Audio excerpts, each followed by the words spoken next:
আসসালামু আলাইকুম দর্শক, সবাই কেমন আছেন? আশা করি যে যেখানে আছেন আল্লাহর রহমতে ভালো আছেন। আমিও আলহামদুলিল্লাহ আল্লাহর রহমতে ভালো আছি। তো আজকে বিকালবেলা মানে ইফতারের আয়োজনও চলতেছে, তারপরে রান্নাবান্নার আয়োজনও চলতেছে, এখানে আয়োজন করতেছি।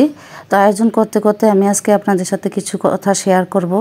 এই যে কালকে রাত্রে হঠাৎ করে শুনতে পেলাম যে আসিয়া, এই যে ছোট্ট মেয়েটি বা আমাদের সন্তান, সে কালকে মারা গিয়েছে শুনেছি। শোনার পর থেকে মনটা খুবই খারাপ।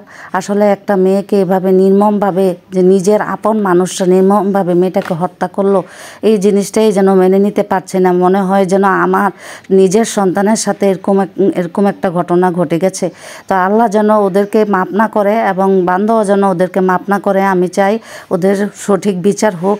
মেয়েটাকে যেভাবে মারা হয়েছে, আল্লাহ যেন তাদের মৃত্যুটাও সেভাবে দান করে। তো আজকে আমি আপনাদের সাথে আমার জীবনে ঘটে যাওয়া একটা গল্প বলবো। তো আমার কয়েক বছর আগে রাত্রে প্রায় 1টা থেকে 1:30 আমরা তো ঘুমিয়ে আছি, আমরা স্বামী স্ত্রী ঘুমিয়ে আছি। হঠাৎ করে একটা মেয়ের চিৎকার শোনা গেল। চিৎকার শুনে আমি আমার হাজব্যান্ড দুজনেই উঠলাম। ঘুম থেকে উঠে আমার হাজব্যান্ড তো সাথে সাথে লাইট জ্বালিয়ে তারপরে বারান্দার দরজা খুলে বারান্দাতে চলে গেল, গিয়ে কিছুক্ষণ দাঁড়িয়েছিল। তো মেয়েটার চিৎকার আসলো কোথা থেকে। তারপরে দেখি যে আমাদের ঘরের সাথে যে একটা নতুন স্কুল খোলা হয়েছে, একদম মানে মাঝখানে ওয়াল, তারপরে ওই স্কুলটা একদম আমাদের ঘরের সাথে। তো স্কুলটা এখনও নতুন চালু করা হয়নি। তো এই জন্য এখানে কিছু বখাটে ছেলেরা একজন মহিলা দিয়ে একটা মেয়েকে আনাইয়া তারপর মেয়েটাকে সাথে খারাপ কিছু করতে চেয়েছিল। তো মেয়েটা যখন বুঝতে পারে তখন মেয়েটা চিৎকার করা শুরু করে। যে যখন আমরা উঠে লাইট জ্বালায়, তারপরে আমার হাজব্যান্ডও উঠে বারান্দায় যায়, ওরা টের পেয়ে তারপর মেয়েটাকে ছেড়ে দেয়। মেয়েটা দৌড়ে চিৎকার করতে করতে দৌড়ে পালিয়ে যায়। তো এই ঘটনাটার পর থেকে আমি অনেক রাত আমার মানে ঘুম হয় নাই। আমার কাছে কেন জানি মনে হতো যে আমার সন্তানদের সাথে যদি এমন হয়, সব সময় আমার মেয়েদের জন্য আমার খুবই দুশ্চিন্তা হয়। সব সময় ওদের জন্য আল্লাহর কাছে দোয়া করি, আল্লাহ তুমি ওদেরকে হেফাজত করো। কারণ আমাদের এই যে সমাজ, এই যে দুনিয়া, এখানে মেয়েরা এক মুহূর্তের জন্য সেফ নেই। ওরা না নিজের ঘরে সেফ আছে, না বাহিরে সেফ আছে। ওদের চারিদিকে শুধু বিপদ। এই জন্য আল্লাহ ছাড়া ওদেরকে কেউই হেফাজত করতে পারবে না। সব সময় সন্তানদের জন্য আমার দুশ্চিন্তা হয়। তো অনেকে আমাকে বলে যে আপনার এত অল্প বয়সে হার্টের রোগ, ডায়াবেটিস, প্রেশার, এত অল্প বয়সে এত রোগ কেন হলো?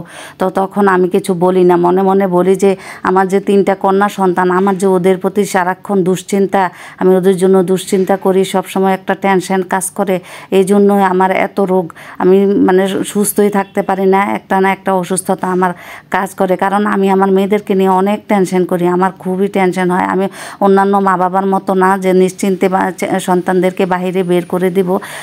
ওরা যতক্ষণ ঘরে না ফিরে ততক্ষণ আমার খুবই দুশ্চিন্তা হয় ওদেরকে নিয়ে। তো কন্যা সন্তান আসলে আগে ছোটোবেলায় আম্মারা যখন কারো কন্যা সন্তান হতো, দেখতাম যে আম্মারা মুখ কালো করে রেখেছে বা খুশি হয় নাই, তখন আমার কাছে খুব খারাপ লাগতো।